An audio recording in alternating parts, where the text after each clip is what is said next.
Call to order the June 11th meeting of the Cary Town Council. And at this time, I'll recognize Mayor Pro Tem Smith for our ceremonial opening. Mr. Smith. Thank you, Mayor. Please join me for the Pledge of Allegiance. I pledge allegiance to the flag of the United States of America and to the republic for which it stands, one nation, under God, indivisible, with liberty and justice for all. First order of business is to adopt the agenda. I would entertain a motion to do so. So moved. Second. Motion and a second. Discussion. All in favor, please say aye. Aye. Any opposed? Motion carries unanimously. We have no recognitions, reports, and presentations this evening, so we'll move to Public Speaks Out. The Public Speaks Out section of our meeting is a speaking forum, and it has instructions on the printed agenda. If you would like to speak at Public Speaks Out, I would ask that you take a seat in the rows to my right that are reserved for those that are speaking at Public Speaks Out. Public Speaks Out speakers have 3 minutes for their comments, and speakers may speak on any topic unless it is a public hearing. There's a 3-minute time limit, and there's a timer located on the podium. When the green light turns to a yellow light, that means there are 30 seconds remaining. And when the time expires, there'll be a flashing yellow light. And at that time, I'll interrupt you and ask you to immediately conclude your comments. I'll try not to have that perceived as being rude, but trying to be fair to all of our speakers. And I ask that all of our speakers do adhere to the 3-minute time limit. We also ask that groups have a spokesperson to speak on behalf of the group to reduce repetitive comments. I thank everyone in the audience in advance for understanding that this is a business meeting. Please do not applaud, make remarks from your seats, or anything else that might distract from this meeting. So now's the time for Public Speaks Out, and I would invite our first speaker forward.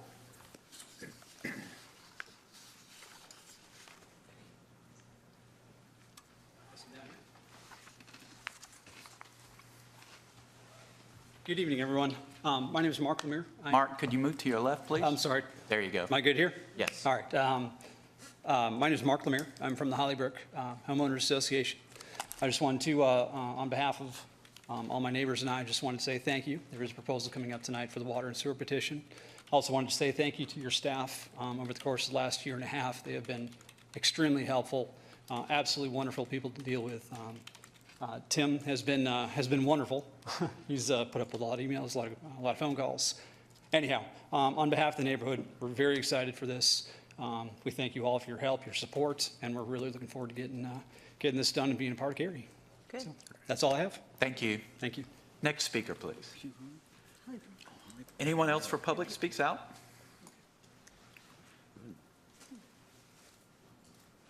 See someone getting up. You may speak on any topic unless it's a public hearing. You'll have an opportunity to speak at public hearings later.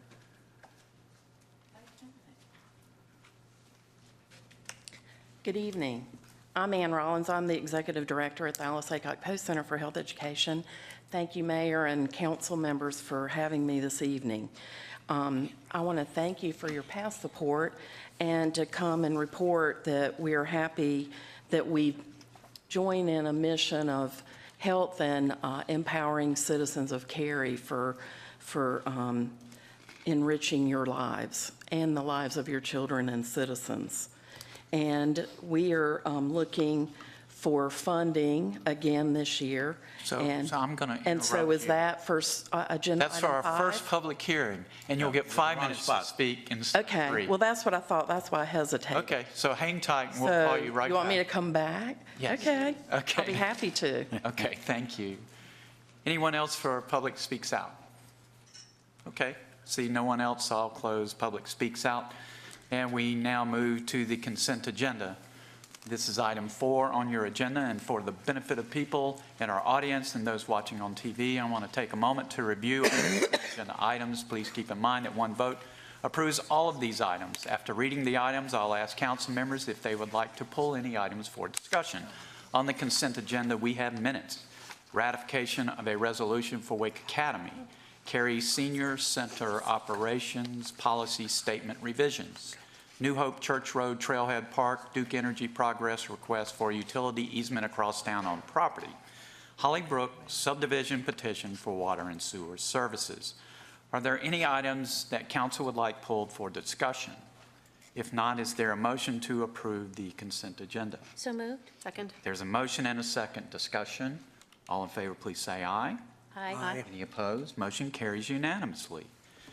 And now it's time for public hearings. The same rules apply for public hearings that applied for Public Speaks Out, with one exception. Instead of 3 minutes, you now get 5 minutes. And our first public hearing is the 2016 fiscal year budget. Mr. Knapp will present this item, and we'll open the public hearing, and council will not take action this evening. Council will take action on the budget probably at our June 25th meeting. Mr. Knapp. Thank you, Mayor. Good evening, Council. The manager's recommended budget was presented to Council on May 5th. It has been available to the public since that time on the town's website, in Town Hall for review at the town clerk's office, and at each of the libraries in town on Academy Street and Lewis Stevens Drive. Council has held 2 work sessions and a public hearing so far on the budget. At the most recent work session, based on revised revenue estimates, the council accepted the manager's recommendation to consider lowering the tax rate by 1 cent, and options for that will be brought back to council on Tuesday for a council work session on the 19th at 6:30 p.m. here in Town Hall. We now proceed with our second public hearing. Back to you, Mayor. Thank you very much. So at this time, I'll open up the public hearing for the budget, and I would invite our speaker back, who started and so graciously agreed to wait, and have her continue with her comments. Thank you for understanding. No, thank you. And I thought that I was at the wrong place, but I'm at the right place now.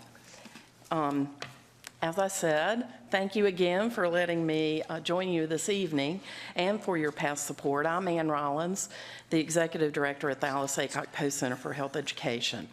And we have worked, and actually I've served on the Cary Chamber Education Committee for over 18 years. So we've worked together, and y'all have supported us since 2012 financially, and we are proud to show you some effects of that this evening. We are impact and data-based, so we would like to let you know that the average knowledge increase that we do from our pre-post audience response system is over 50% for all of our universal health education that we provide. And then we have added in the last 2 years doing impact data 6 weeks out, and we are happy to report that we have an 80% retention demonstration of the knowledge increase, and then also a 69% of making a behavioral change as a result of the programming that we provide. So I'd like to provide each of you with our annual report, but we've also partnered with over 30 organizations, and this past year we had a program with Mo's of the Triangle, and there were 2 schools in Cary that won a garden grant to enhance or start a garden, and that was Northwoods Elementary to maintain their school garden, and then Cary Elementary and Cardinal Charter Academy in Cary won field trips and some funds for their gardens. And these are thank yous. If you could hand them to the clerk. Well, let me show you and read that your Cary Elementary kids know how to write a thank you note for the programming. And they also know My Plate. And for those of you that might not be able to interpret, they labeled their P's. And they were on their P's and Q's. So thank you again, and we hope that you will continue supporting us financially and that we can work with y'all further on the health and education of your citizens. Thank you, and thank you for presenting this to us. Next speaker for the budget public hearing, please.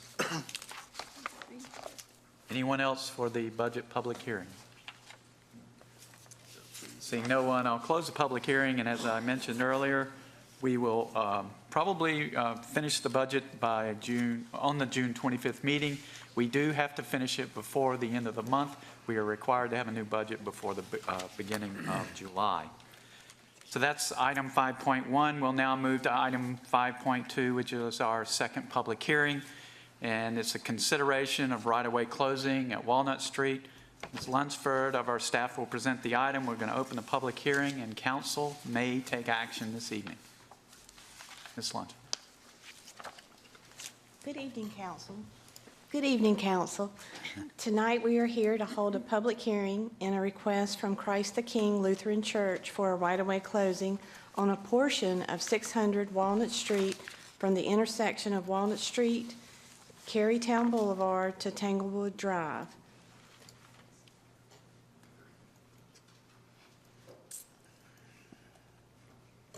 This map shows the proposed closing with the existing utility easements.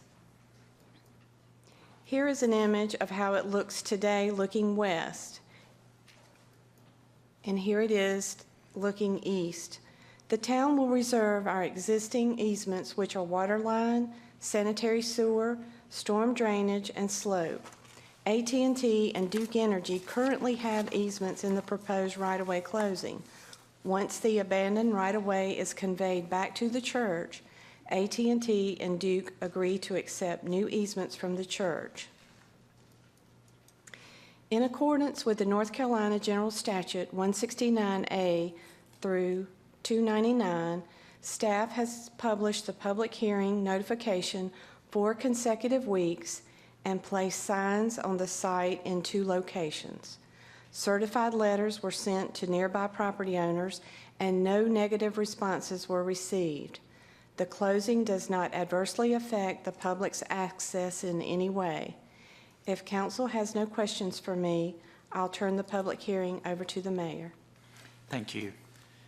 Now's the time for the public hearing for the consideration of right-of-way closing of Walnut Street, and I would invite our first speaker to approach the podium. Anyone to speak at this public hearing? Seeing no one, we'll close the public hearing. I'll open it up to council members for questions, comments, or motion. Make a motion to approve TF 15-062A. Second. There's a motion and a second. Discussion? All in favor, please say aye. Aye. Any opposed? Motion carries unanimously. Thank you. Ms. Lunsford. We now move to item 5.3. It's our last public hearing, and it's on the Downtown Business Improvement District expansion request. Our downtown manager, Mr. Boyd, will introduce this item, and we're going to open the public hearing. Council may take action this evening. Mr. Boyd. Good evening, Council. As you are aware, we began the process to expand the Business Improvement District at the beginning of May at Council's direction, and would like to highlight a few items prior to the public hearing. A bid is authorized by the state of North Carolina's general statutes. It's designed to define a special service areas where projects or activities are provided to a greater extent than throughout the entire jurisdiction. There's several categories for which one can be established. Downtown revitalization is one of those, and it highlights the type functions and services that you could see that could happen within a downtown business improvement district. This is an example of several of the type projects. We're not limited to this, but sidewalk, streetscape, an example what we've done on Chatham Street recently would be a good example of a project within that. We've also sponsoring festivals and events and markets are things that are well within that purview as well. The town did establish a business improvement district in 2012, and this is the existing boundary, and the expanded boundary areas were 4 to the west, north, east, and south. In terms of the timeline, we had the direction on May 5th to move forward from Town Council and to call for the public hearing for this evening. Staff mailed notification to the property owners, which was required by 4 weeks prior to that on May the 14th.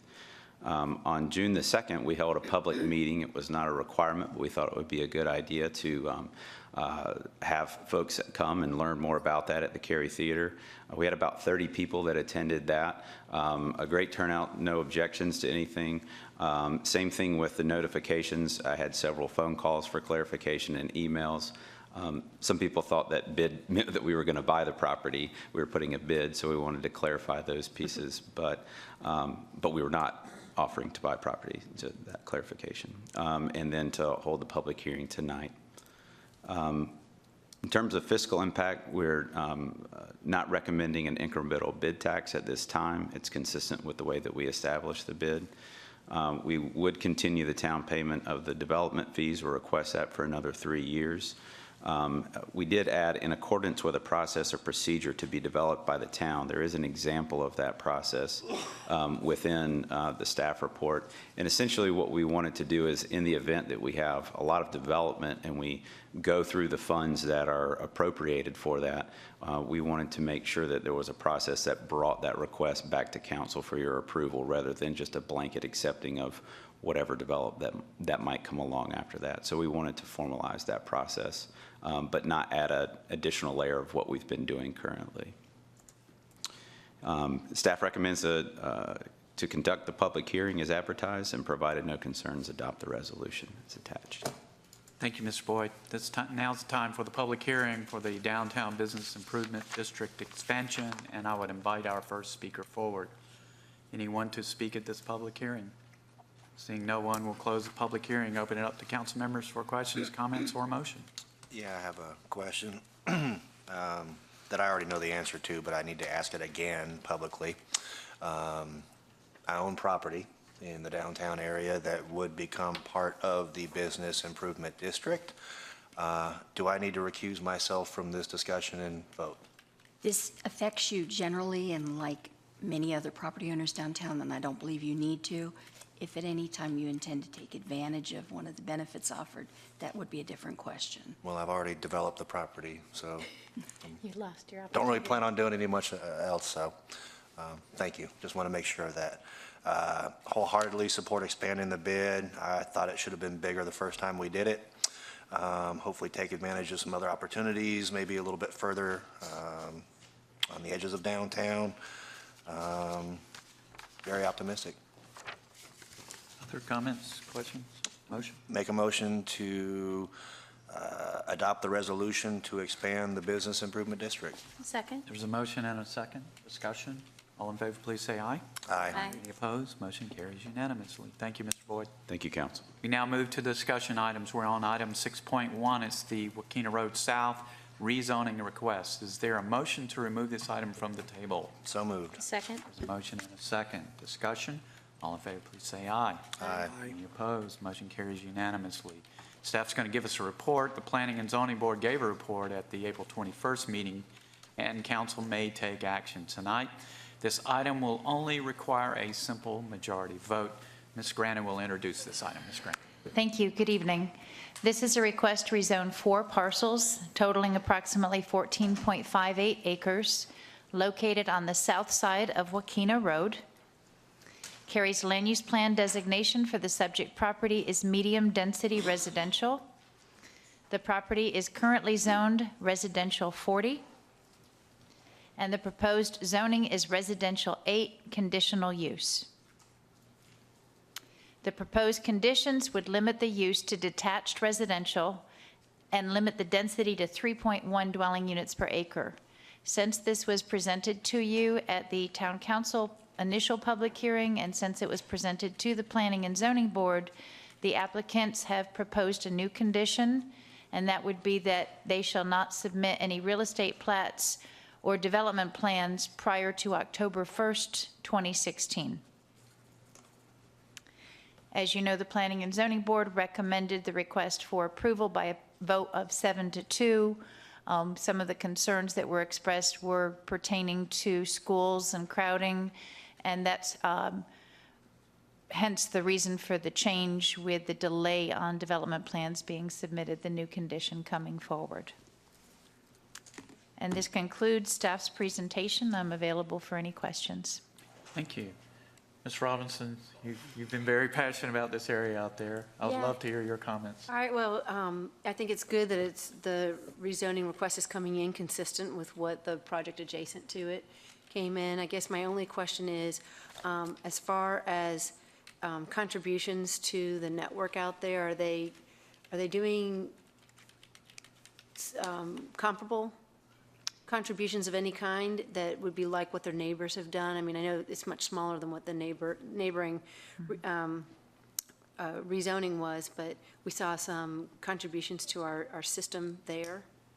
There have not been any zoning conditions offered pertaining to road improvements.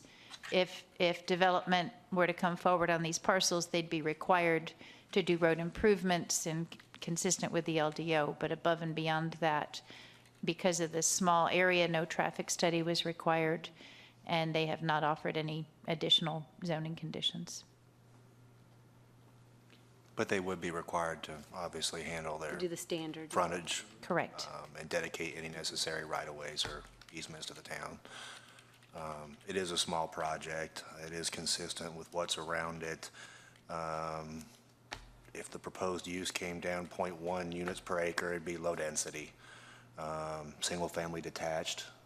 And then they've conditioned it to not even do any development at least until October of next year. P&Z looked at it, liked it enough to get a 7-2 vote before that condition, so I appreciate the applicants, hearing some of the concerns we had about school capacity and, conditioning any delayed development on the parcels, so I agree. I can support it. Yeah, I agree. I think you brought up the main points that I had originally, and the points with regards to, and I'm glad Ms. Robinson spoke up, with regards to the road improvements would need to occur at site plan anyway. Plus, since it's a small parcel, no traffic study is going to be required. And so their contribution would have been significantly less since they're only, was it 5 acres? Total of 14 acres. 14.5. 5 parcels. So, yeah, I'm okay with it as well. I'm happy to see the new condition added with the October 1st, 2016 date. Would you be able to estimate if they didn't submit a development plan or a real estate plat until October 1 of 16? Until how long would it be until you'd have an occupancy in a house there? We're talking maybe 6 months? Well, a development plan takes anywhere from 4 to 8 months, just depending on the nature of the plan and how well it's done. And then a real estate plat a few weeks after that. So approximately 8 months or so. So it's a better part of a year. So we're talking mid-2017 anyway until we would see something, so. And that's a good point, and that really gets at my concerns. Schools and roads, of course, are a big concern. And by 2017, we should have some relief in elementary and high school. Of course, we still have the issues of middle school out there, and hopefully the roads will get better out there as we have other projects coming online, and maybe that will help some of the issues out there. But I go back to one of the comments Ms. Robinson made at a prior meeting with a prior case out there. We have to take these one at a time and look way out into the future and see if this is going to be the best thing. And I think when you get the lowest density possible, I think it's not only a good short-term solution, but a good long-term solution as well. So I can support this, even though it has an item in there I don't particularly care for, these 5,000 Square foot lot? the So- side setbacks. Yeah, side setback. And, but the combination was not 5,000, 5 5 foot side setbacks. setbacks. But the combination is 20, which made me a lot happier to see that. And is So- that what the other project, the adjacent That's project? had? consistent with R8 zoning, and Right. I Yeah. meant to mention that during my presentation. We changed the terminology in the LDO. It used to talk about an aggregate, and the term combined just seemed to be a little bit more user-friendly. So 5-foot minimum, 20 combined. Right. Okay. I think, the only thing I have to say about this, and before I make my comment, Deborah, can you tell us generally how much investment the adjacent project made that offers, when they did their traffic study and they said, we're going to go ahead and contribute to the road network here, can you tell us basically what that was? I do not have that level of detail with me right now. I don't have the staff report for the other project that was just approved. Mr. Jensen probably remembers it a little better than I do.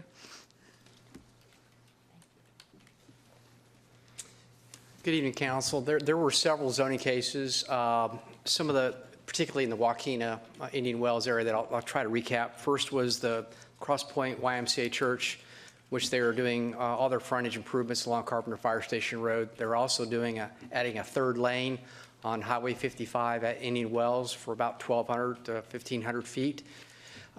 There's also the Phillips property rezoning. The Joaquina Road rezoning, which is right adjacent to this, the 14 REZ08.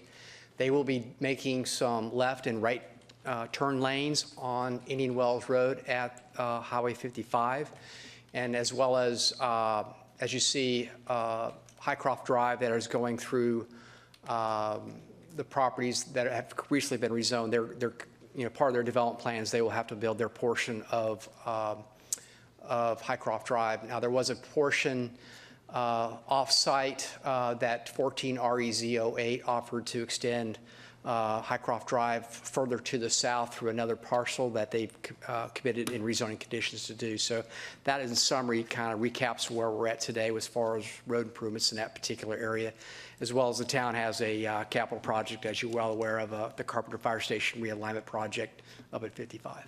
Okay. Yeah, so that's an excellent slide. That's exactly what I wanted to see. You know, we have talked many times in the past about the equity and making a compelling case. And in this situation, it's good that they matched the zoning of the neighbors. But a part of me says, a couple parcels come in, they skirt underneath the threshold to do a traffic study. They don't contribute to these larger projects that everybody else around them is contributing to. I mean, I just kind of have a problem with that. And I think that when you have this many rezonings going on and these applicants stepping up and making a contribution to the traffic flow over here, I don't know why these parcels didn't go in with REZ 08 in the first place, but they certainly are benefiting by not doing it because they don't have any of the contribution. And that 08 project, REZ 08, I mean, that off-site improvement was, I thought it was pretty substantial as far as the expenditure that they were making. So, yeah, that's my only concern with this. I'm fine with the rezoning category of the 3.1. That's okay, but, or excuse me, the 08, but I'm just not pleased with the fact that because they came in small, they're not making the contribution that everybody else around them is. I hear what you're saying, and I appreciate you bringing it up because I am one of those people that thinks that equity is important. But I guess I don't have something to ask them for, right? Because these are people who live in their houses now, who have no plan to move. They just thought they'd be proactive and go out there and get the same zoning. And then whoever buys this land will have to come in with a site plan and make whatever requirements are for that road at that time. And it's only 15 acres. The other one was more 58 acres, 60 acres. So it was a much bigger impact on the community. So I guess I'm wondering what we would even ask them for in this case. You know what I'm saying? Mm-hmm. Yeah. Because they're going to do what's required of them. Yeah. Well, I met with them because one of the residents came and met with me, and she asked me what I thought. And I said, I think you ought to take you ought to offer up a proportionate contribution to the road network in this area, similar to what all the neighbors are putting in. And so if it's a fraction of the size of the other one, if it's 1/4 the contribution that the other one made, then, Right, but to what, or to whom, or to where? Where would, so I'm not sure what they would do. We have a with lot it. of road projects in this immediate area. So you would want them to donate money to the town? It's just a thought. It's just a thought because that's exactly what 14 REZ 08 did. They donated money to the town. Because they're developing it for something else. I think it's a pretty hard And thing. Highcroft runs through the middle of that project. Right, I think that's a pretty high bar to ask of somebody who's living in their home, who just wants to rezone it so that it's complementary to the rest. They've, of course. They don't pay anything unless they develop their land. Well, They don't make the contribution unless they develop their land, right? I mean, so you they're- want them to make a promise of money? The commitment that goes with the land. I mean, it's just my thought that everybody else in this area is making a major contribution into the network right here. We talk about our burden is the schools and the roads. And to me, everybody else has stepped up and said, yeah, I own responsibility for increasing the traffic in this area. And it's a small group of parcels, or, 14 acres. Just seemed like a small contribution would have been reasonable. That's all I'm saying. I can see I'm not in agreement with anybody else, but that was my concern about this. Other comments, questions? Motion? Make a motion to approve 14 REZ 28. Second? There's a motion and a second. Further discussion? All in favor, please say aye. Aye. Those opposed? No. Motion carries 5-1. And we now have the, Make a motion to approve the statement of consistency and reasonableness for 14 REZ 28. there's a Second. motion and a second. Discussion?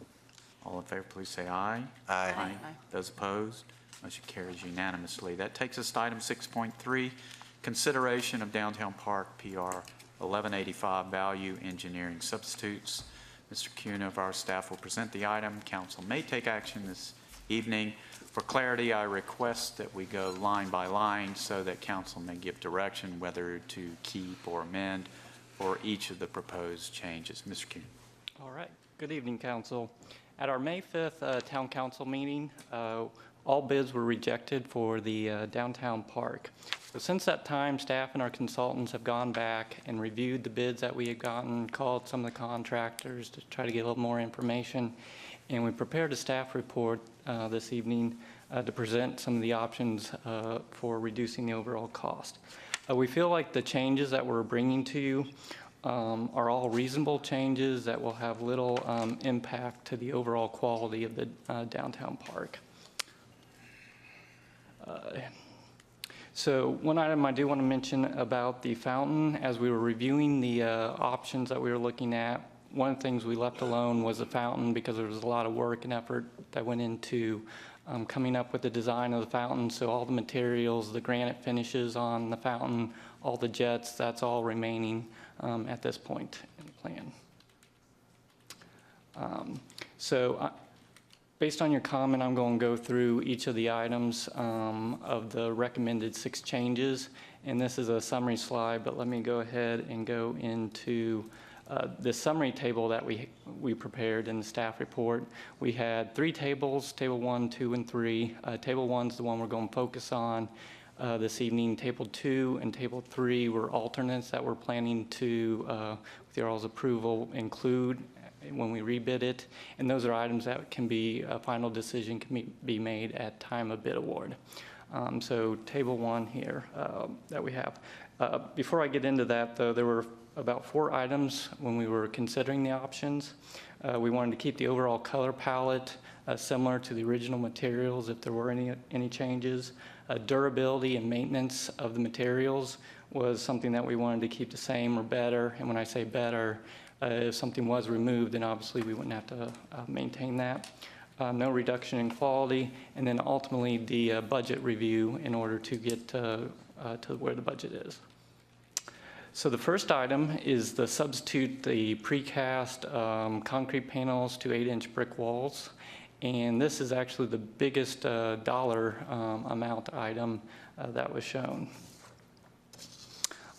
As you can see in this image, the red items are where the substitution would occur. These are all the walls that are in the park site. And the walls here were really meant to frame the open lawn area in that area. They weren't meant to be to draw attention to themselves. We really wanted to focus on the fountain and the landscaping in the park, but just more or less to frame the area within it. This image shows what was previously proposed, the precast concrete panels, and then the substitution with the brick and a cast stone cap. So you can see from a distance, they're both going to look very similar. The colors are very similar. Up close, you'll see a little bit more detail in there, but we're going for the color to be more monolithic and to blend into it. And one other thing to mention, when we did call some of the contractors, one of the reasons the price came in so high originally was the contractors priced them as custom curve pieces, and the original estimate was more based on standard straight pieces, and that's why the prices were so much higher than we originally estimated. So with that, I'll see if you have any questions on this item. Questions? First, I mean, I love brick. Brick's beautiful. Brick always costs more. I had a hard time understanding why brick is going with brick. We save over $600,000 over precast concrete. And that was, This is real brick, right? yes. It's not cast brick No. like we saw. It's individual 8-inch. Individual setup brick. So why such a cost differential? And it goes to the comment that I just made about when it was a bid, the contractors bid them as custom curve pieces because we had some curved walls in there. So just the manufacture process of those pieces was really driving the cost up. You couldn't do the straight pieces and get the curve and the radiuses that we wanted originally. So they were so much physically bigger? Yeah, they were bigger. Yeah. They're too long. Fascinating. That makes Yeah. sense. So by going to the smaller brick, you're able to make the radiuses and everything. Okay. Yeah. It's good. This was actually one of the few cost-saving considerations that I was amenable to, so. Yeah, and actually, for me, happier, because brick almost always looks great. How about a motion? Do we want to do the Do motion? we want to, let's One at a let's time? go through It's up this, to you. all these. Yeah, let's do one at a time. Because then we're going to have to Motion figure out how to accept this fund. change. We have a motion to accept the change. Second. Second, okay. Further discussion? All in favor, please say aye. Aye. Those opposed, all right, we got one change. Keep moving. All right. So the next item is the strategic wall removal, and in the plan here, you can see in the red, we have a few locations of removing retaining walls. When we went back and we're looking at the plans, these were in locations where they were retaining very little soil, so with just a little bit of grading, we could grade it out and get those locations.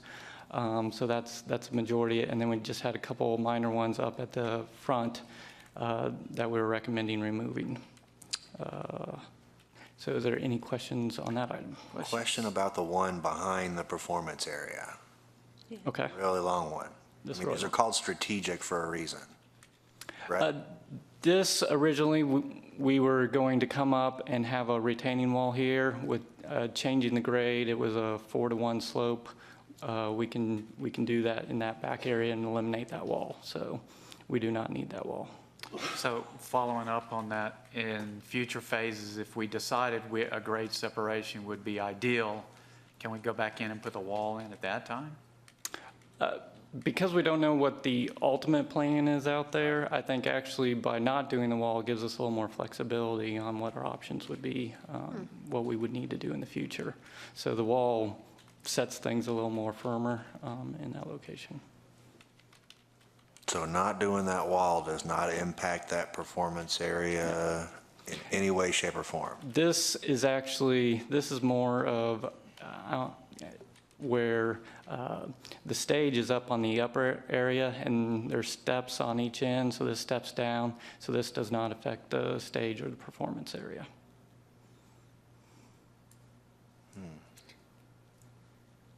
This one's more difficult for me because it's hard to see a 3D. I can just see it in 2D as we're looking down. I don't know what it would look like from the back. Can you tell me how high was this wall? I mean, it must have served some purpose before that you think it's not as necessary. It was around 24 inches. It was less than 30 inches because we didn't need a handrail or anything along this location. And it was just supporting this walkway that was back there and the grades that we had, so. So you don't need it to support the walkway? No. We can grade out that area and make it work. Will it still look nice? Yes. So. Well, I think I think there's flexibility in the future, like you said, Mayor, and I think What I don't want to do is hold things up. So, I don't feel strong either way because I think there's flexibility down the road. Don, you asked some good questions. I guess we have to just see how that grading goes, but I'd be open to it. I mean, and that's a good point. If we have the grading, like they say, and we don't like it, we can always come back and say, you know what, we want that wall put in. So, that's possible, right? Yes. I'm saying that, I'm Okay. assuming that's correct. I was looking at you nodding, thinking, is that right? I don't know. It sounds really good, though. What about the other pieces? You guys okay with that? We talked about the wall, but there's a bunch of smaller Can we ones. not vote on this one and go through the small ones and then come back and talk about these together? Because I want to make a Okay. comment about all of them. Okay. Okay. So you're talking about the other line items? Yeah, keep going. Okay, Oh, okay. okay. Fine The with other me. one was a big money item. I'd rather talk about the rest of them together. You were talking about the other little pieces of the Oh, wall. you're was talking about the other little walls. pieces Oh, of these walls Is that what you here. were talking about? Particularly the one that's going to be most visible next to the intersection. I would like to know more about that. That was a wall to kind of frame in that back location behind the fountain. Again, we were looking at some of the benches and things in that location. We could simply change that. But that is an item that if you'd like us to include as an alternate or something along that, I would. See, I hate to lose that one. Yeah, that's, I guess, I'll say it now. The brick one seemed to me like such a big ticket item and something that actually seems like it might be better than the original proposal. It seemed to me when I was reading all these like a no-brainer. But as we look at some of the other things that make this an iconic park, all the small things that really we struggled over for so long, to pick and choose them one at a time, one over the other, makes it very difficult, at least for me, to decide, well, okay, should we remove this wall or this wall? I'm not a landscape architect. I'm not an architect by any stretch of the imagination. So I don't want us up here to pick walls that we want to in or out. There was a vision for this park that somebody came to that included all this. I guess the reason I'm bringing this all together is we talked early at our work session about, at our budget work session, about the fact that we do have this money in the green zone, right? And it is, as Ms. Robinson said, I want it to be used for something big. I want it to be used for an economic development or something big. These kinds of things, I would like to use that green money for, because I want this to be the best park, the gem, the remarkable thing. And I don't want to pick and choose all of these little things that have already been decided upon by this council. So that's why I was originally asking, hey, could we just look at the rest of the smaller ticket items as one big one? Because I don't want to make a decision which wall is okay or not. Okay. I mean, I agree. Usually I would say, hey, we need a work session for this, but this is so far behind. Exactly. We can't wait any longer. And I agree. I don't have the information. I don't know what it's going to look like. I have no idea. And so it'd be a crapshoot. So. Well, let's just go through and talk about the others. Okay. Not decide on them. We can come back. The next item is the decorative stairs at the front of the stage area. This provides about 18 inches of grade change from the lawn area up to the stage. And in reviewing, because we primarily have our portable stage that we currently use out this location, but for the more major events that are held out here, and that's already raised, we felt like this was an item that could be removed because it was only providing 18 inches of grade change. And it would eliminate a couple of the walls on the side. So we were recommending that as another option. Is there any questions on that item? I guess I do. I mean, I kind of wonder, and it's to Lori's point earlier, it's hard to tell three-dimensionally what this means, because I know that when you have the stage a little bit more elevated, that means more people can, have a view of the stage. So if we take that and make it more shallow, are we really ruining the capacity of, or quality of that viewing venue? And I just don't understand those things. That's not my specialty, so I'm kind of lost. But I had that inclination. Yeah, there's still going to be a foot or a little over a foot of grade change from the bottom of these stairs to the stage area. With the steps here, it would be around 2.5 feet of grade change. So there's a little bit of slope to the overall area. Because this is a smaller venue, we think it's an option that's a reasonable option to consider. So this is to remove the stairs altogether? Yes. I like them. Like the stairs? Yep. I do too. All right, keep moving. Okay. The next item is on the pump house. We had a green roof, and the estimated savings is around $23,000. This is over on the side of the park, and from the park itself, you can see a little bit of the elevation here. It's basically above eye level, so you wouldn't be able to necessarily look down and see the roof material. Any plants that are kind of in this elevation are shown sticking up, you would see those. But if we replaced it with a standard rubber membrane roof, you wouldn't be able to see that roof. So this was another recommendation that we were recommending to remove. I don't have much of a problem with that. Oh, this is the one I kind of cared about. Really? Yeah, just Seriously? because if it's the rubber roof, I mean, I don't know how tall that little man is that you're seeing there, but it seems like this is kind of an eyesore if it's just a rubber roof and people are walking by, and if you could see down under this rubber roof, it just seems kind of ugly. And it's, He just said he couldn't see it. well, how tall is that little man? Because that little man looks like he It's could- representing a 6-foot-tall person. Okay, so it's just the tall people who would Yeah. would be able to see. Hakeem Olajuwon would see it. All right. Well, if we can save don't want money, the that's fine. It seemed like a really good feature to have. I'm with you on this one. I agree. Oh, you guys agree with me? Yeah. Oh, right versus left here. Okay. Keep going. Different kind of right and left.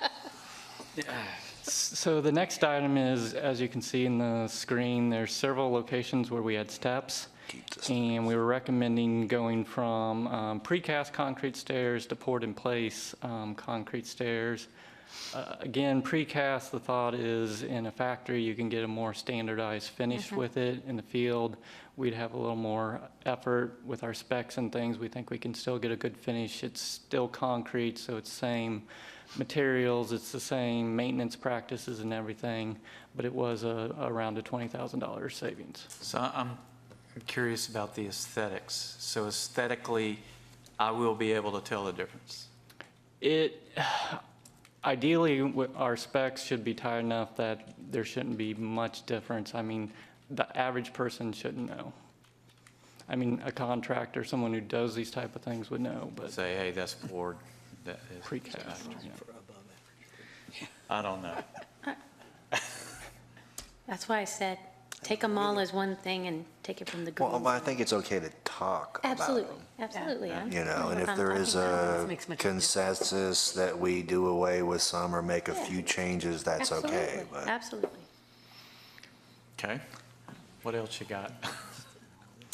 And the last item, and this is just the summary table, table 1, is we kind of listed it as miscellaneous items, and these were underground items that weren't seen in the park. We went back and reviewed some of the conduit that was specified. We had rigid conduit running through the whole park, and we didn't need rigid conduit only in locations where vehicles would be driving over it. So there were some changes like that this miscellaneous item would include. So what's the downside of not doing that? There is no downside because it was basically over designed for locations that didn't need the rigid conduit. so it doesn't impact us possibly tapping into some of that in the future for power or anything? No, we still have the conduit in the same locations. It's just changing from rigid to PVC, which when you're driving a vehicle over it, you need something a little more solid, so it doesn't break. So that one's okay. Excuse me, Paul, can you tell us how much, when those bids came in, how much over our original specs, or budget for those specs, did they come in? For the, For the whole for the whole park? I mean, you put this out to bid, everything came in higher. How much higher were those? It was roughly 20% higher. The bids came in 20% higher, so we were looking at needing a little over $1 million to get it back to within Where budget. it was. So, Okay, Laurie? So do you want to walk through and do a straw poll of some of these and then see what number you're You can make at? motions as we go.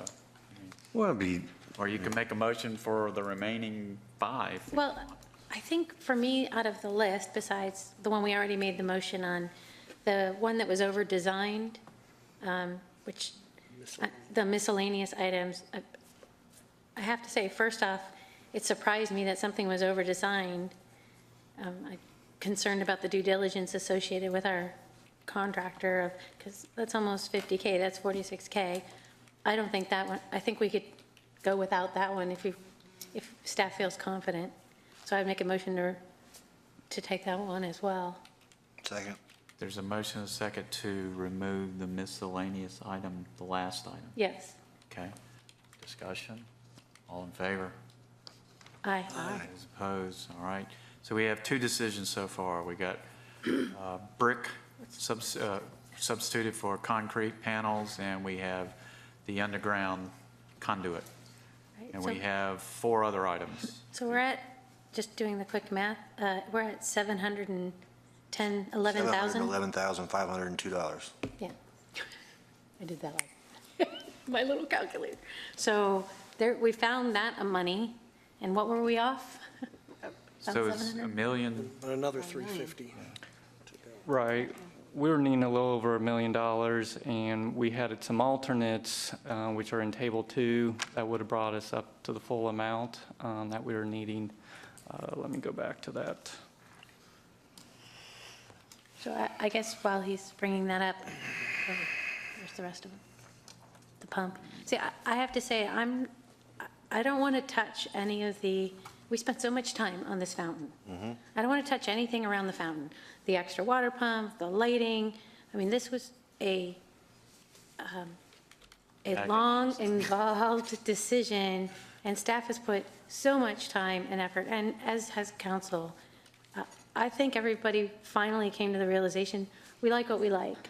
And when it comes to this, I guess I would like to hear what council thinks, but I would like to say that this is one of those projects where the funding could come out of that green zone that we talked about in the budget, where this is an investment in downtown Cary, it's an investment in our people, and it's a commitment, a final commitment to all of those who have waited for this downtown park. And we've removed over 700,000. What does that leave us, like 400 or 500 or something like that? Well, There's a plus and minus coming up. here. Right. So- right. So where are we, Mr. Kuhn? Yeah, can we go back to the other one, though? This table shows that the original low bid was 4.9 million. The 6 the 6 items that we've just gone through added up to 1 million. And then we had 3 items in Table 2 that would be another $300,000 in savings. We were still planning to bid the alternate items in Table 2 and 3, and so you could come back and make those decisions.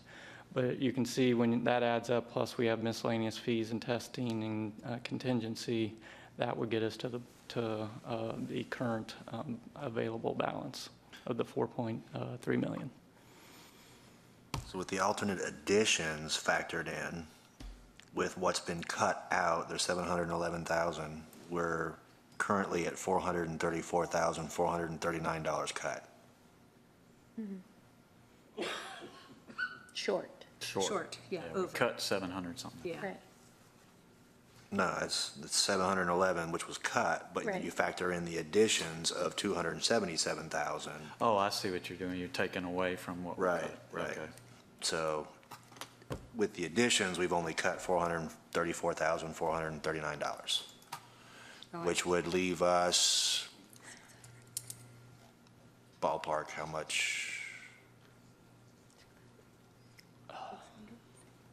Well, we didn't even look at Table 2 or Table 3. Yeah, Right. So we knew we were going to probably be looking at, because Table 3 included white or color lights, and that was something that we knew the fountain needed one of those. So we're planning to add that back in, so that's kind of in the budget. So the number of 700,000, we were at 1.3 million, so we were needing the $600,000 is the difference that we're at right now. Is anybody interested in discussing removing Table 2 savings? I am not. I'm not. I'm not. I'm actually supporting what Lori is saying. Okay, so is anybody else interested in removing anything from Table 1? I think I can go with the green roof, but I don't see a majority for that, so. Yeah, I'm with the green roof, so I'll keep that in. To Keep it in. Keep it in. I would take it out, but you're right, I don't see a majority. The only other one one, I would so. take out would be the poured concrete, was like the 19K one.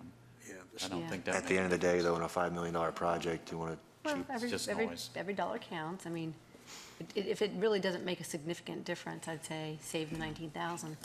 But I am in support of what Lori is saying regarding this is the kind of project that we dip into that green money. So, Okay, so with the 2 items that have been removed, we are roughly $600,000 short. Yes. You want to make the motion? Yeah, what you said, I'll make the motion, what he said, that we take, Let me make a motion. go ahead. Make the motion to, approve TF 15077 with the changes made to the substituting precast concrete panels to brick and removing the miscellaneous items, underground items not seen in the park.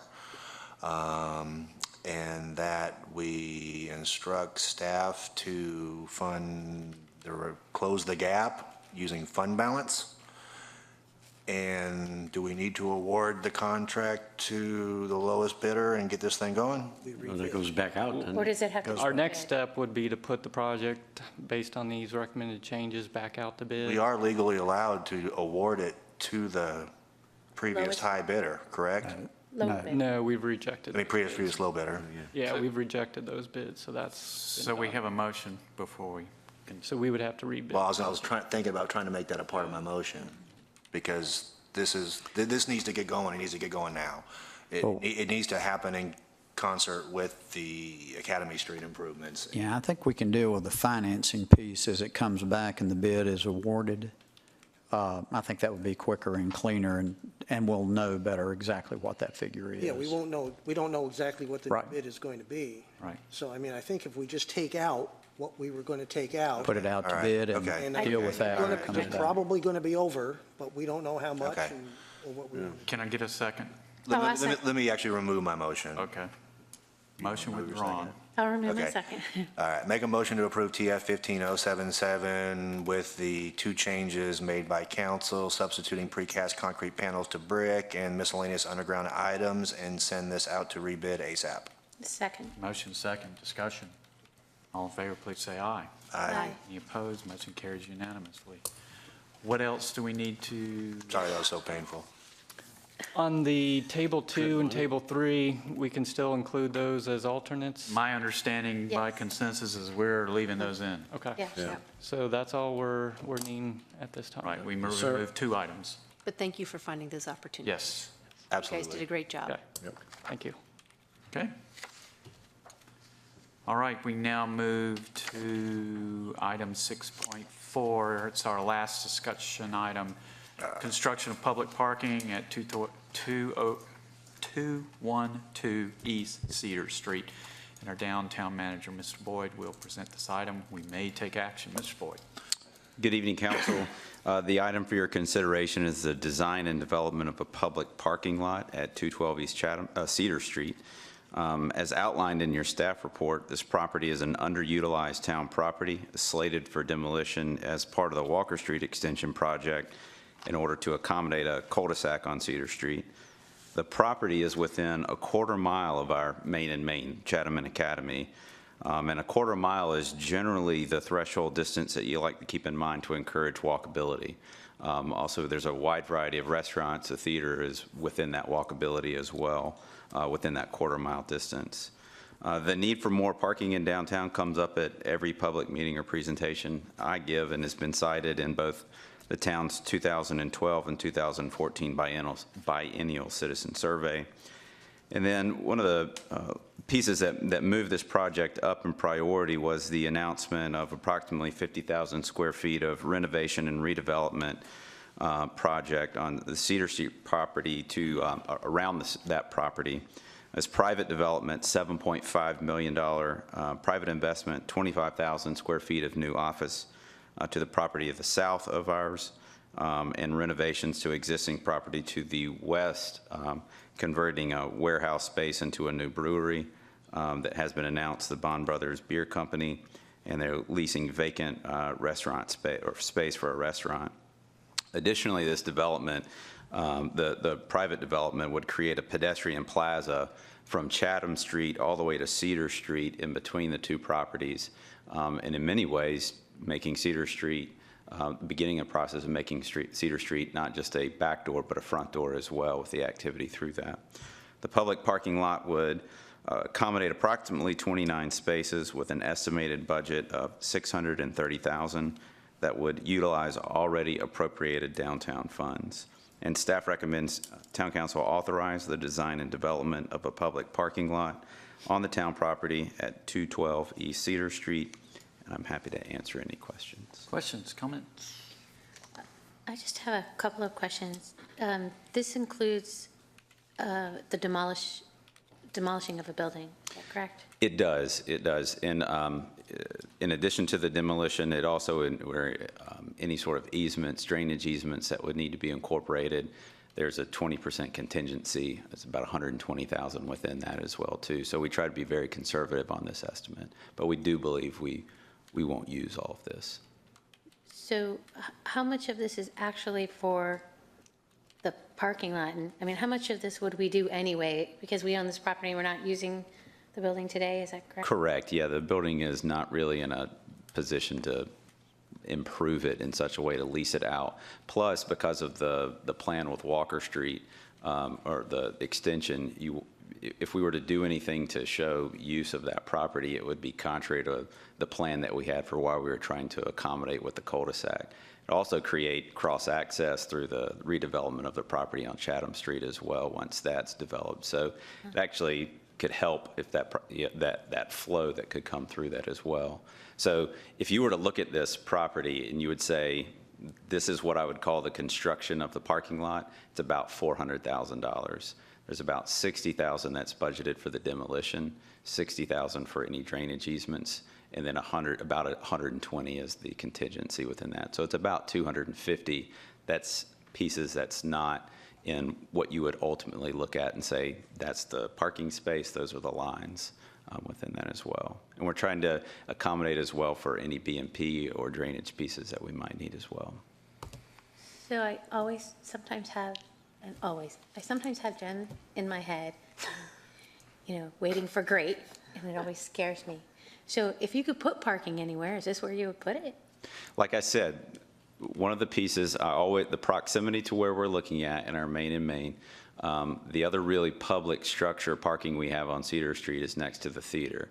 There's 25 spaces. Only 20 of those spaces are, let me say this, 5 of those are primarily dedicated to Johnson Jewelers. You can use after hours, after 6, with Crosstown Pub coming online, pharmacy. Both of those have 0 dedicated parking to those uses. The demand in that area has increased. As you move east on Cedar Street, you have about 12 on-street parking spaces that could be accommodated a little bit further out. Because of the development that's happening around there, that private development, it's going to change the face of the way that we've looked at that area. And that's why the recommendation of doing that now and looking at that to run concurrent with the changes that we'd see happening there. So you think this is in some ways potentially a temporary solution? Because if you could put parking somewhere else. Well, this is not the only, this is not the solution to parking of downtown. No, this is one piece in a lot of things that we're going to be doing. some things in creating additional parking, structured parking, looking at those options, but also signing and education to better educate how you park once. And a lot of times, if we have more active uses, then you can plan your trip in a way that coming downtown doesn't mean you're just coming to do one thing. You can now grab a bite to eat, then maybe go to a show, then do something afterwards, or do a little bit of shopping. So the more we have these types of changes of a warehouse space to a more active use, empty restaurant becoming a better restaurant, it allows you to have more things that you can do, and it makes parking once within a good walkable distance a really viable option. I agree with everything you just said. Where I'm struggling is about $21,500 and some a parking space. I mean, that's parking deck money. And, Right. And money I would almost rather hang on to and put towards a potential future public parking deck type project. That's what I'm struggling with. Sure.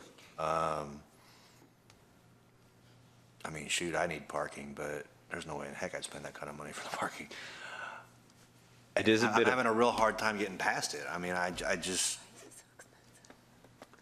it's a bit of economy of scale. It's a smaller site, so you're limited to the amount of spaces you could get, but we're having to pay for aspects if you had larger, more spaces that you could put on that. So your BMPs, if we need to have that. you would have to have a BMP for a 29 space parking lot. We're budgeting it in there to make sure that we, if we need to have it, that we've got the money budgeted for it, and we don't have to come back at a later date to request additional funds for it. Because you also touched on one other thing about, signage and educating people about where our parking is and such. And, we all hear the same thing, there's no parking downtown, or I can't find parking. And I believe that half that problem is because people don't know where it is. Sure. We have a very large parking lot right behind Crosstown and Pharmacy, with the church parking lot, that every time I go by, there's nobody in it. So I also wonder, are we better off spending some dollars to educate signage, better advertise the parking we have, versus throwing $600,000 at 29 more spaces that until that new development occurs, nobody knows where it is, or will even use it. If they're not using the one at the church parking lot, I don't know what would motivate them to use this one up until that brewery opens, and then, okay, it's closer. So I need to see it. I just feel like I need more info on it before I can really make a decision, because right now I'm really struggling with the cost. I agree with you. It just seems like a really expensive parking lot. I think I just need more detail about how that cost is, why it's, I understand it's economies of scale. It's, I get that, but I don't know if there's any alternatives that could be done so we could save some money here. I don't see this being the use in the future. I just think this is a temporary use. And I hate to spend so much money for basically what amounts to a first-generation development. That's my reservation. So I guess I just would like to have more. What? Wait for great. Wait for great. Well, or maybe invest some dollars on a sidewalk on the west side of Walker that would help people get from the church parking lot to Chatham Street, or improve access to that parking lot, which may be a lot cheaper. I would love to do this if it was a few hundred grand. 600 is tough. Well, one, I guess we could kid ourselves and take some of that contingency out and make the number look smaller. We could do that, because he said he put a lot in it so that he's not having to keep coming back to us, Right. That type of thing. The other thing is I did a ribbon cutting at 3 o'clock for a business that just moved downtown right across from that. And the people there were talking about, they viewed it as exciting that we were continuing, to invest and put the parking there. And I shared with them the concern about the cost. And one of them reminded me back, and I'm not sure how many years ago, at least 8 or 10 years ago, when we had consultants in, we had this discussion from them about the challenge we have is we have kind of like a C- downtown. You know, we've got stuff going, but it needs an oomph, it needs work. And the consultant said, you've got two options. You're either, if you're going to start improving now, expect to pay a lot more, and you're always going to go through that sticker shock of trying to improve something that is kind of like a little below average. Or you can wait 25 years till it really turns into a really crappy place, and then you get it for a song. And we kind of made a decision that we're going to look at things case by case, and if you think about it, a lot of the feedback we've received over the years has been that the price of things, just like the little restaurant across from, these things are just going to cost more because it's part of our overall commitment that, one, we're not going to let downtown deteriorate to a point where we can do it cheaper, and two, it's just going to cost more on a piece-by-piece basis. What I'm hearing today, I think the biggest question is, is there value that far down for that money, for that amount of spaces? And that, you've got me thinking about that. I was kind of inclined to support that. But I will say that I think as we look at parking in general, if you were saying we should invest it other ways, I think one of the things that's emerging as we're getting all this activity is lighting and so forth. I mean, that lot is empty back behind the church because I don't think people feel comfortable parking there at night unless it has a safer feel. Which church are you talking about? The one where we're talking about the parking lot. Methodist Church, Yeah. the big lot. Yeah, I mean, you've got to cut across to get in. Maybe there's, I think you're making a point that maybe the investment should be in making the existing parking we have a lot more attractive, And even across from the theater, there's some real areas that are just very dark and not very comfortable for people to park it, and that's still very close. So the question, I'm just thinking out loud now, but the question to me now is, should we be spending this amount of money on taking that existing parking and making it more attractive and more warm and more inviting for the people coming down, or do we invest it down there? So I just want to give that thought that if we're not going to do this, I don't think we should give up on parking, and I think we should really look at where we do have parking and make sure that it's really inviting to use. Yeah, well, I was intending to support the recommendation, but I hear the temporary word is the thing that's stuck with me right now. When you say that, you mean that we're making this a parking lot and it'll be a parking lot for a couple years and then we'll develop this in another way and something else will be going there? Is that why you're calling it? Yeah, this property can't redevelop into anything. This property cannot be redeveloped into anything. The reason why the town purchased it was because the cul-de-sac radius, if you look on the cul-de-sac radius, it's in by that number 24, encroaches so much into the existing property that at the time they had a willing property owner who wanted to sell. It was going to take so much, it was easier to just purchase the property. So if you do put a parking lot on there, and what we're recommending, there would still remain aspects of parking within that. And it would be complementary to the cul-de-sac in that it wouldn't completely turn around, but you could have access through and connection. So the parking would be permanent in what we would be putting in there. It's not a temporary use for a short period and then we'll do it. Some of the spaces may go away with the Walker Street, but the remaining spaces would be within that and could continue to be used in that way. Assuming we do the Walker Street extension. Correct. But until that time, because those funds, from my understanding, they were purchased not through town funds, but through grant funds, that if we were to do anything to this property that looked, doing a parking lot, you could easily incorporate the plan of the cul-de-sac, and it would be in the intent of the reason why we used those grant funds for that purchase of that property. If we were to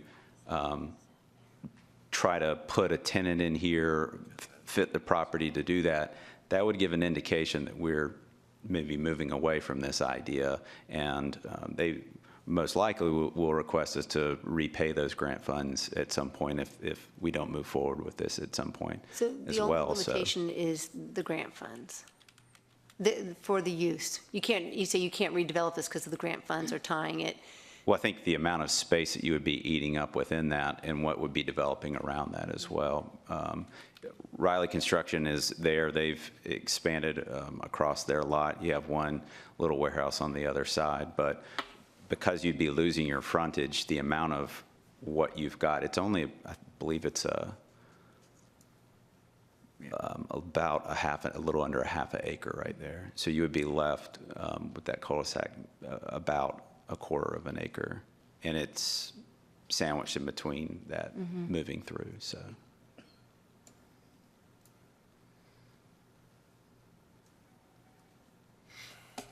In the grant funds, we're talking 3-4 million, or is it more than that? No, I'll let Mr. Bailey talk about those funds since I wasn't here at the time of that. Seems like I remember going to Washington to ask for those funds. Yeah, we have significant grant funds in this project. This particular property was in the $300,000 plus range. That's the only part we were talking about, but we may be forced long-term to return those grant funds anyway. That's something we're continuing to negotiate with NCDOT, who regulates the grant given to us from the federal government. Okay.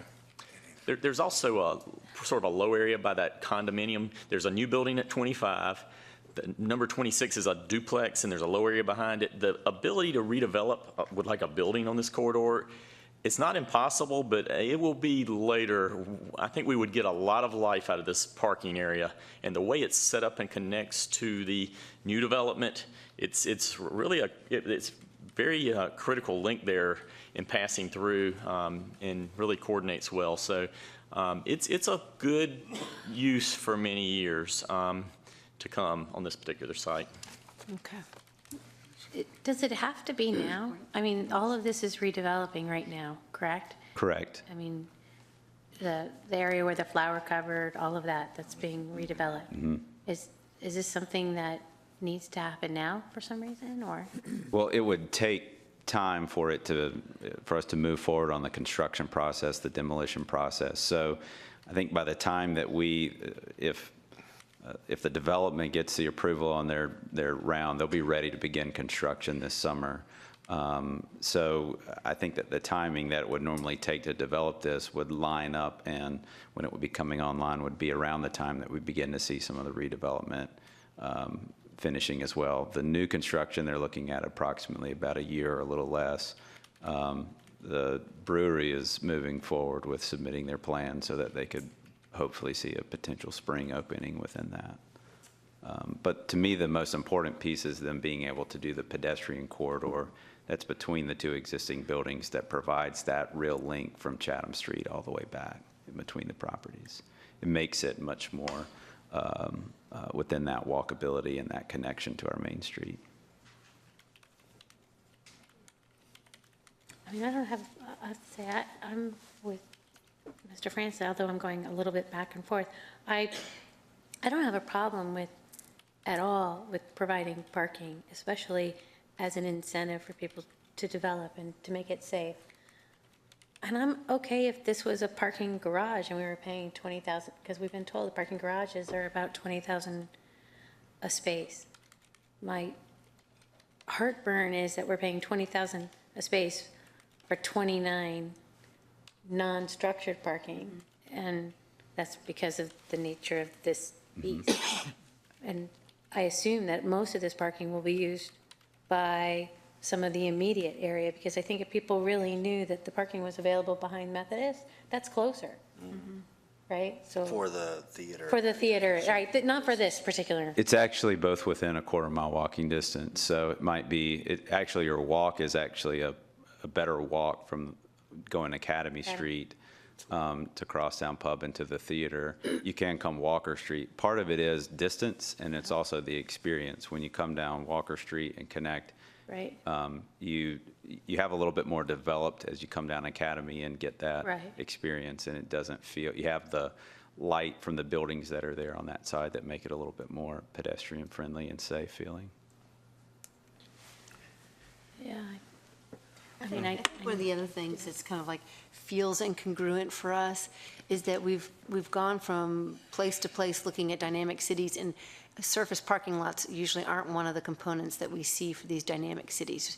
You know, we're used to kind of seeing, you know, stacked parking and that kind of thing. So I think it's hard for us to just kind of get around the idea of spending that much money for the surface parking lot. Sure. So I'm just trying to explain kind of why we're No. struggling on this. I will say this is $7.25 million of private investment. That is really one of the first times we've seen something that didn't have town participation in it recently. So it is very encouraging to see that development. And I do think that they would see that at least this site, this improvement being used in that way would be very valuable to that. And it's not, if this development wasn't happening, I would not make this recommendation at this time. But it is because of that investment that we've been hoping to see from the private sector, that and knowing the nature of what we can do in a long-term sense with this property, that I would recommend it at this time. So the funding for this comes from existing downtown funds. How long has that funding been there, and what was it designed for? So on the, let me pull up real quick. There were two pieces within. One was in the, there was a total of $200,000 that was appropriated in the DT 1120 project, and that was for downtown. Basically, it was open for downtown opportunities, the same thing that would be coming down.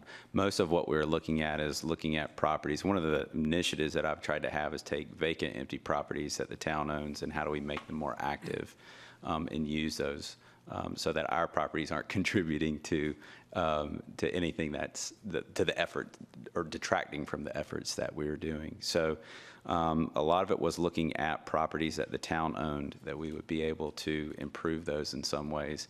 Like I said, this one, because it was out of sight, sort of out of mind, until the development began to be announced on the private side, and that's what raised it up within that.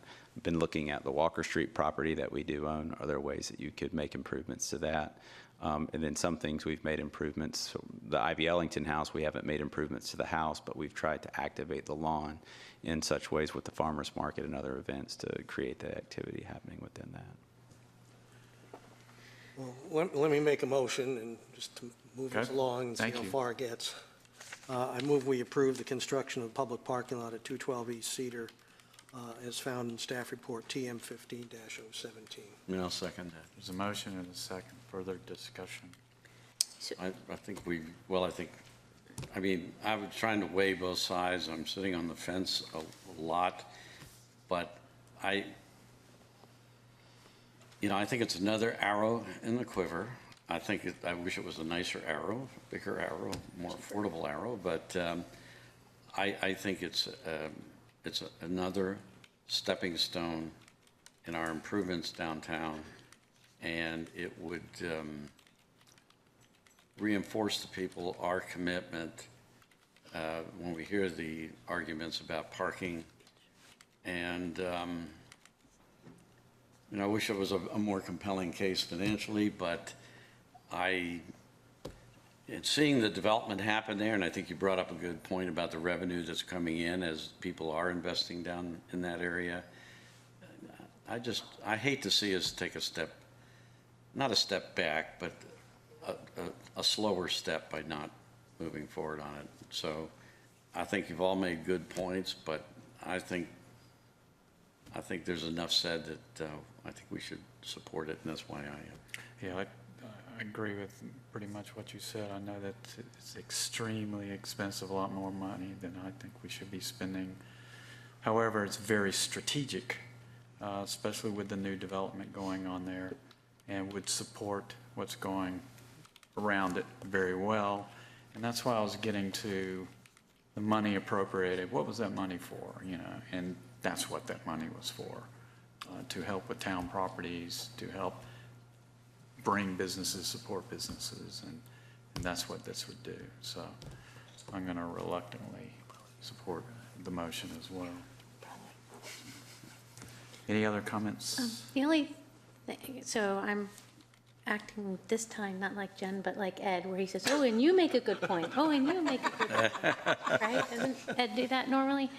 I have to say that looking again at the funding methodology, how it's coming directly from the funding for downtown, and that there's still some money left that is being, I guess, constantly being added to it, that gives me more hope.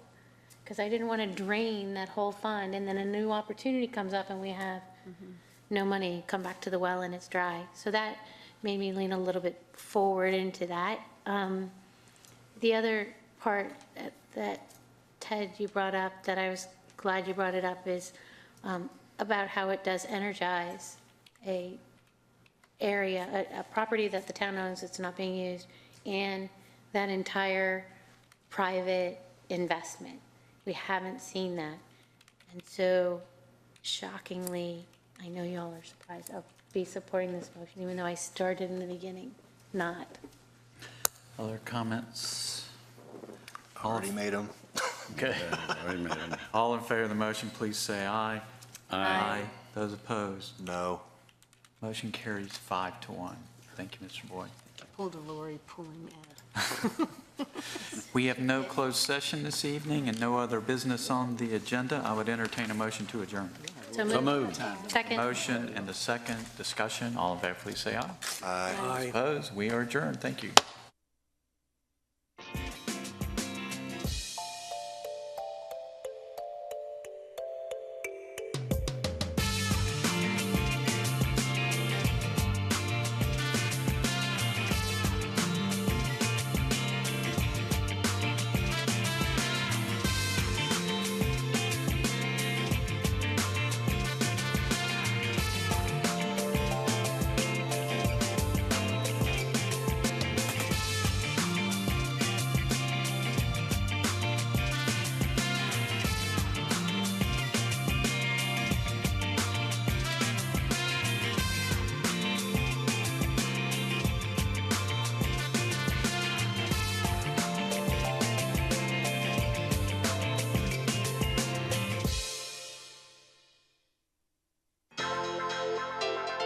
This has been a production of Cary TV.